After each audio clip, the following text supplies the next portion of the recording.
से पहले जिस आखिरी इंसान के बारे में आप सोचते हैं वो या तो आपकी खुशी की वजह होता है या दुख की। जिन लोगों की लिखाई खराब होती है वो बहुत तख्लीकी सलाहियतों के मालिक होते हैं।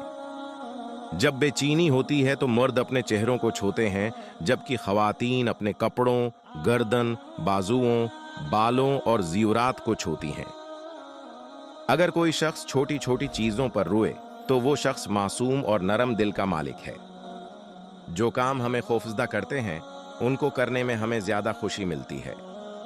एक नॉर्मल इंसान को किसी चीज को रोजाना की आदत बनाने में तकरीबन 66 दिन लगते हैं। आप जितना ज्यादा किसी शख्स के बारे में बात करते हैं उतना ही आपको उस से प्यार होने का इम्कान है। अगर कोई शख्स रोता नहीं है तो वो शख्स अंदरूनी तौर पर कमजोर है। नफ्सियात के मुताबिक आपका दिमाग नींद में भी महसूस कर सकता है कि कोई पास खड़ा इंसान आपको घूर रहा है। जो लोग अपने जज्बात को छिपाते हैं आम तौर पर सबसे ज्यादा ख्याल रखते हैं। वो लोग जो हमेशा हंसते हैं और बहुत ज्यादा बोलते हैं उमूमन रात को अकेले रोते हैं। मोहब्बत होने में सिर्फ 4 मिनट लगते हैं लेकिन उसे मिटाने में सदियां बीत जाती हैं।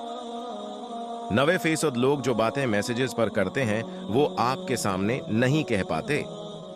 झूठ कसरत से बोलने वाले दूसरों का झूठ पकड़ने में माहिर होते हैं। अगर वीडियो पसंद आई तो लाइक, शेयर और सब्सक्राइब जरूर करें। आपका फेवरेट उर्दू कोट कौन सा है कमेंट में बताएं और अगले टॉपिक के लिए अपने सजेशंस भी शेयर करें।